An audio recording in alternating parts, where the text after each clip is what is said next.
Hello दोस्तों, good morning, सुप्रभात। Saraswati classes के यूट्यूब चैनल पे आपका बहुत बहुत स्वागत है। आरओ के पेपर को लेके जो हमारी प्रीवियस ईयर के क्वेश्चन की सीरीज चल रही है, उसी में आज हम नेक्स्ट क्लास को लेके आए हैं। तो चलिए क्लास को स्टार्ट करते हैं।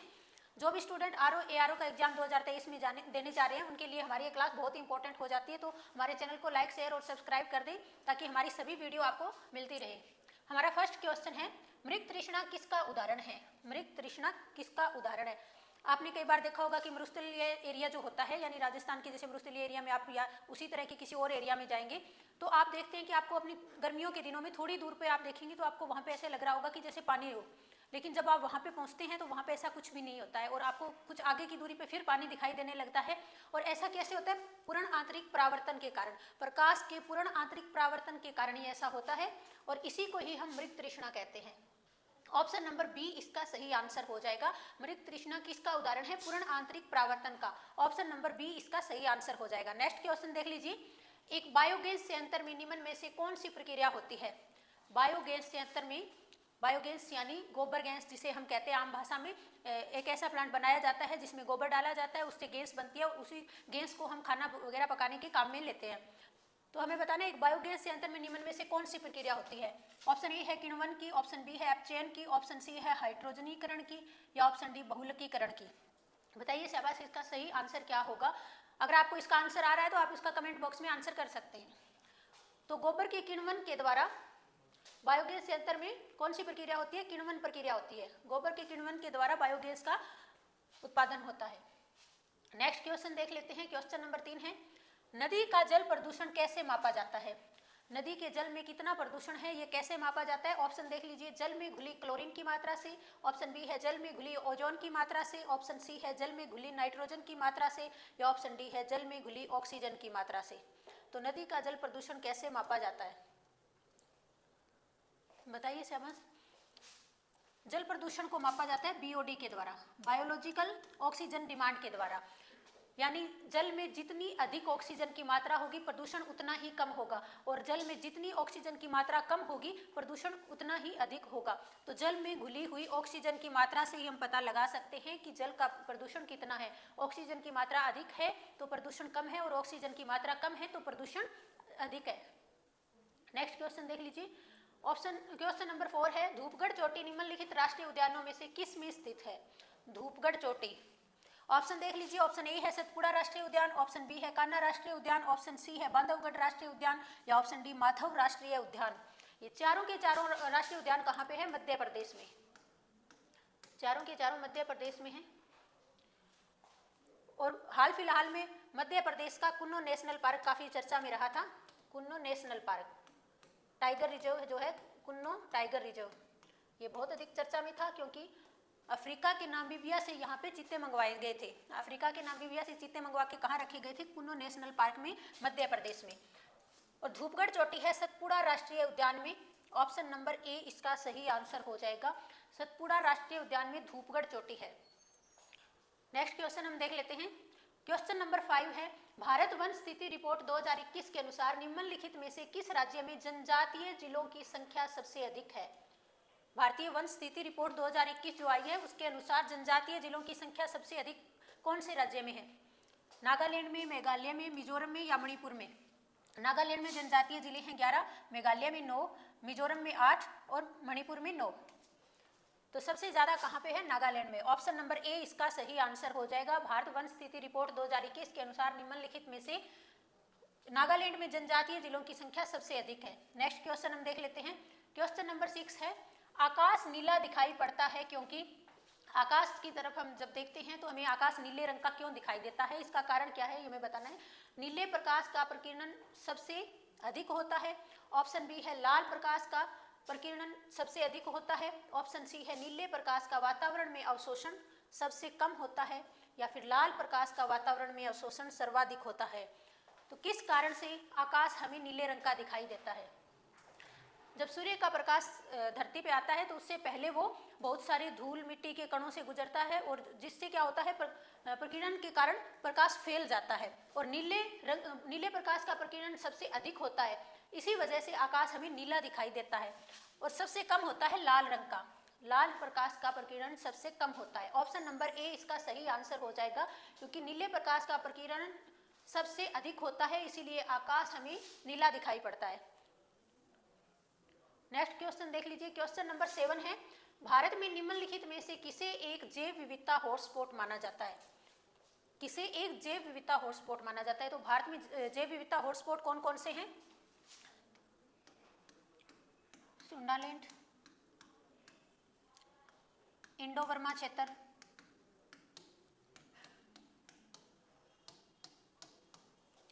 हिमालयन क्षेत्र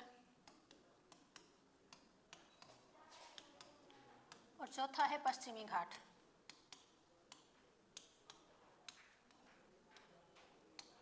भारत में टोटल 4 जैव विविधता हॉटस्पॉट है। सबसे बड़ा जैव विविधता हॉटस्पॉट है इंडो बर्मा, सबसे बड़ा क्षेत्र इसका है, और सबसे छोटा जैव विविधता हॉटस्पॉट है पश्चिमी घाट, ये सबसे छोटा है और ये सबसे बड़ा है। तो इसका सही आंसर हो जाएगा पश्चिमी घाट। ऐसे क्षेत्र जहां पे लगभग 1500 स्थानिक प्रजातियां पाई जाती है, उन क्षेत्र को जैव विविधता हॉटस्पॉट माना जाता है। 1500 स्थानिक प्रजातियां जहां पाई जाती है और इन्हें मानव क्रियाकलापों से खतरा उत्पन्न हो रहा हो। तो ऑप्शन नंबर बी इसका सही आंसर हो जाएगा, पश्चिमी घाट जैव विविधता हॉटस्पॉट माना जाता है। क्वेश्चन नंबर 8 है, निम्नलिखित में से किस वर्ष प्रयागराज यानी उत्तर प्रदेश के किले पर अंग्रेजों का अधिकार स्थापित हुआ था? उत्तर प्रदेश के प्रयागराज किले पर अंग्रेजों का आधिपत्य कब स्थापित हुआ था? ऑप्शन देख लीजिए, 1790 में, ऑप्शन बी है 1792 में, ऑप्शन सी है 1796 में या ऑप्शन डी 1797 में। तो बताइए शाबाश, कब हुआ था? क्वेश्चन नंबर 8 का सही आंसर आप बताएंगे सआदत अली के टाइम में। सआदत अली जब वहां का शासक था तो उस टाइम में 1797 ईस्वी में अंग्रेजों ने प्रयागराज के किले पे अधिकार स्थापित किया था, 1797 में सआदत अली के टाइम में। नेक्स्ट क्वेश्चन देख लीजिए, क्वेश्चन नंबर 9 है, यूपी में एक कहावत है, जा दिन जन्म भयो, यहाँ पे खालिस्तान की जगह इनमें से एक नाम आएगा, विद्याधर, माहिल, आला या परमार्दी। जा दिन जन्म भयो खालिस्तान का, धरती धसी अढ़ाई हाथ। उपयुक्त उक्ति या लोकोक्ति का संबंध उत्तर प्रदेश के किस ऐतिहासिक विभूति से है? तो यहाँ पे कौन सा सही हो जाएगा ये हमें बताना है। जा दिन जन्म भयो, आला का जन्म कहाँ पे हुआ था? बुंदेलखंड में। बुंदेलखंड में इनका जन्म हुआ था। और ये जब पृथ्वीराज चौहान ने चंदेलों पर आक्रमण किया तो चंदेल सेना में ये सेनापति थे। इनके बारे में एक कहावत प्रचलित है कि जा दिन जन्म भयो, आला का धरती धसी अढ़ाई हाथ। तो ऑप्शन नंबर सी इसका सही आंसर हो जाएगा, आला। नेक्स्ट क्वेश्चन देख लेते हैं, निम्नलिखित में से कौन सही सुमेलित नहीं है? उत्तर प्रदेश के कुछ ऐतिहासिक मेले हमें दिए गए हैं और हमें बताना है कि कौन सा मेला किस जगह पे लगता है, और इसमें से एक गलत दिया गया है तो हमें बताना है कौन सा गलत है। ऑप्शन ए देख लीजिए, जल विहार मेला, ऑप्शन बी है बटुकेश्वर का मेला, ऑप्शन सी है बलदेव छठ का मेला या ऑप्शन डी शुक्रताल का मेला। कौन सा मेला कहाँ पे लगता है? पहला है जल विहार मेला बुंदेलखंड में, तो एकदम सही है। बटुकेश्वर का मेला पश्चिमांचल में, ये भी सही है। उसके बाद में शुक्रताल का मेला मुजफ्फरनगर में, ये एकदम सही है। बलदेव छठ का मेला ये कहाँ पे लगता है? फरीदाबाद, हरियाणा के फरीदाबाद में लगता है ये। पूर्वांचल, ये गलत आंसर हो जाएगा। तो ये गलत है, तो इसका सही आंसर क्या हो जाएगा? सी, क्योंकि बलदेव छठ का मेला यूपी में ना लग के कहाँ पे लगता है? हरियाणा के फरीदाबाद में लगता है। ऑप्शन नंबर सी इसका सही आंसर हो जाएगा। बाकी तीनों करेक्ट है। जल विहार मेला बुंदेलखंड में लगता है, बटुकेश्वर मेला पश्चिमांचल में लगता है, शुक्रताल का मेला मुजफ्फरनगर में लगता है। नेक्स्ट क्वेश्चन आगे बढ़ते हैं हम नेक्स्ट क्वेश्चन की तरफ। क्वेश्चन नंबर 11 है, निम्नलिखित में से उत्तर प्रदेश का कौन सा जनपद नेपाल के साथ सीमा साझा नहीं करता है? उत्तर प्रदेश का कौन सा जिला है जो नेपाल के साथ सीमा साझा नहीं करता है? बताइए शाबाश। उत्तर प्रदेश के कितने जिले हैं जो नेपाल के साथ सीमा साझा करते हैं? तो उत्तर प्रदेश के टोटल 7 जिले ऐसे हैं जो नेपाल के साथ अपनी सीमा साझा करते हैं, और वो कौन कौन से हैं? तो वो हो जाएंगे जैसे बलरामपुर, श्रावस्ती, लखीमपुर खीरी, बहराइच, पीलीभीत, सिद्धार्थनगर तथा महाराजगंज। तो ये 7 टोटल जिले हैं जो सीमा साझा करते हैं, बलरामपुर, श्रावस्ती, लखीमपुर खीरी, बहराइच, लेकिन कुशीनगर इसमें नहीं करता है। ऑप्शन नंबर सी इसका सही आंसर हो जाएगा, कुशीनगर। कुशीनगर नेपाल से सीमा साझा नहीं करता है।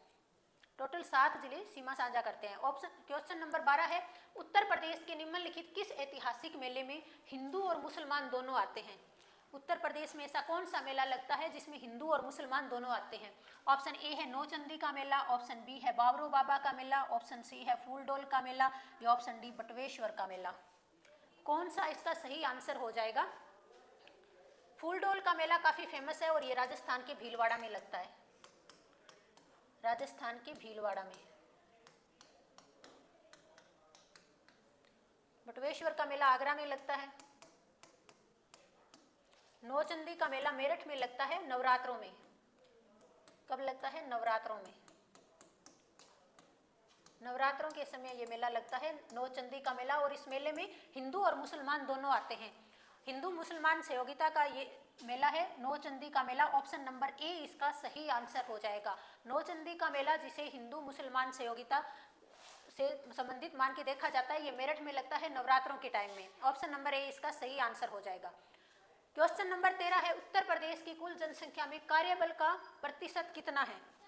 उत्तर प्रदेश की जनसंख्या में कितने प्रतिशत कार्यबल जनसंख्या है? क्वेश्चन नंबर 13 का सही आंसर आप बताएंगे। ऑप्शन ए है 18.5%, ऑप्शन बी है 23.7%, ऑप्शन सी है 30.2% या ऑप्शन डी 31.2%।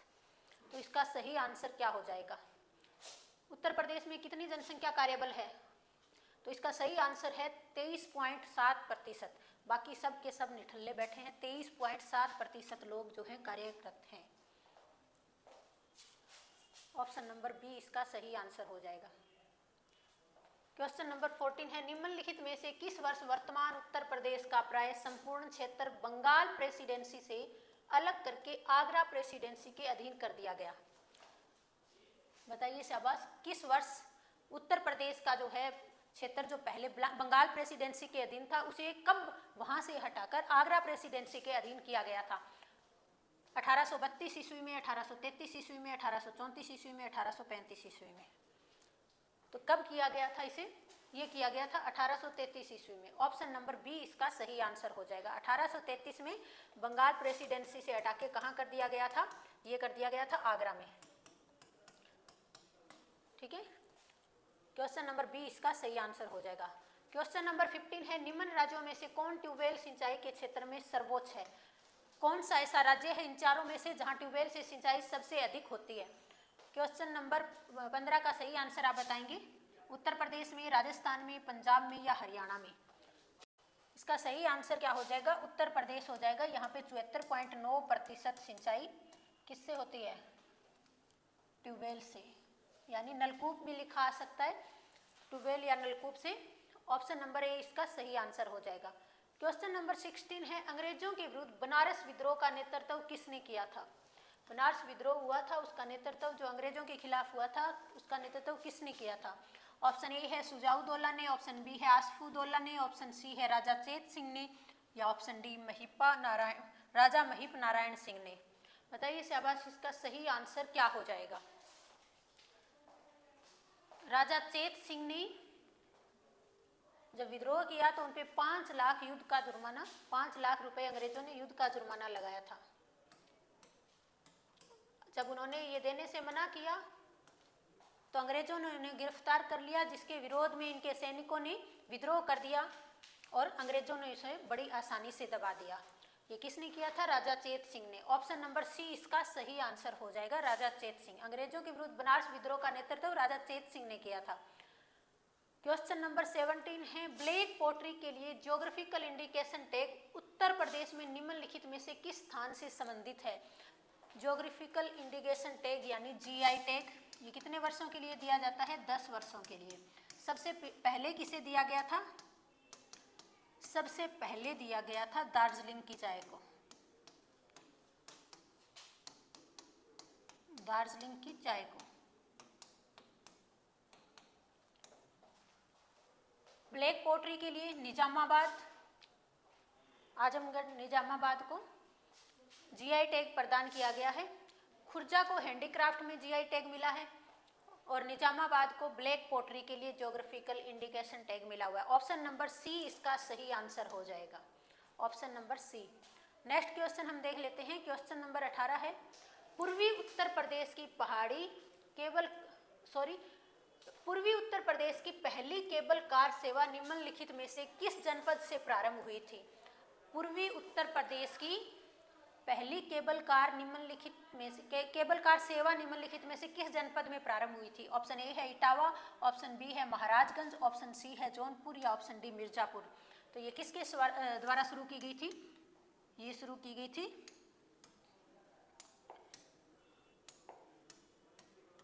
गृह मंत्री अमित शाह के द्वारा।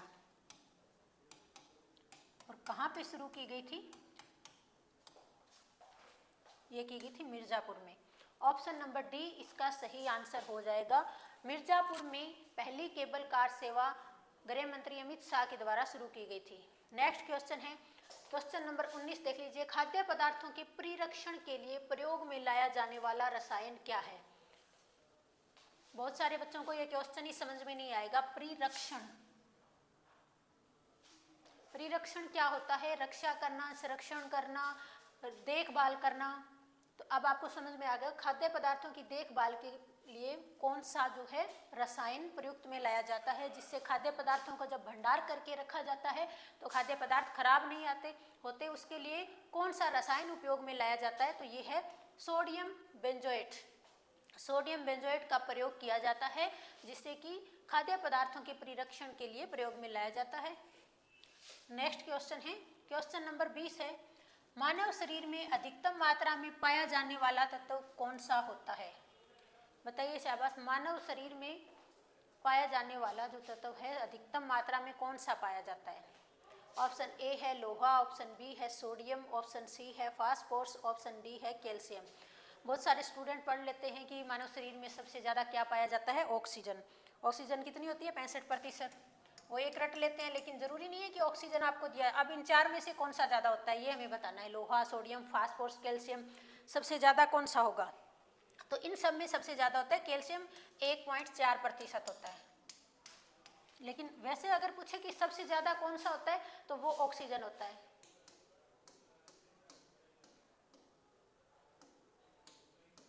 लेकिन ऑक्सीजन ऑप्शन में नहीं है। ऑप्शन नंबर डी इसका सही आंसर हो जाएगा, कैल्शियम। ऑप्शन नंबर डी इसका सही आंसर हो जाएगा। तो आज की क्लास में हमने 20 क्वेश्चन कंप्लीट कर लिए हैं। तो जो भी स्टूडेंट आरओ एआरओ के पेपर की तैयारी कर रहे हैं वो हमारे चैनल से जुड़ के अपनी तैयारी को और भी बेहतर कर सकते हैं। एक बात मैं आपको और बता देती हूँ, कल की क्लास में हमने देखा था 92वां संविधान संशोधन, उसका बाय मिस्टेक मैंने बता दिया था 1993, जबकि वो कब हुआ था? 2003 में। वो लिखने में मिस्टेक हुई थी, इसलिए आपको अभी मैं अवगत करवा देती हूँ कि 92वां संविधान संशोधन 1993 में ना होके कब हुआ था? 2003 में, जिसके द्वारा 4 भाषाओं को फिर से जोड़ा गया था। पहले कब जोड़ा गया था? 21वें संविधान संशोधन के द्वारा सिंधी को, उसके बाद में 71वें संविधान संशोधन के द्वारा, और उसके बाद 2003 में 92वें संविधान संशोधन के द्वारा। बाकी सारी चीज़ें हमने देख ली थी। तो ये मिस्टेक थी जो मैंने आपको बता दी, इसको आप करेक्ट कर लेंगे। इसकी वजह से आपका कोई क्वेश्चन जो है पेपर में गलत नहीं होना चाहिए। तो आज की वीडियो हमारी यही समाप्त होती है। नेक्स्ट वीडियो में फिर मिलेंगे, तब तक के लिए धन्यवाद।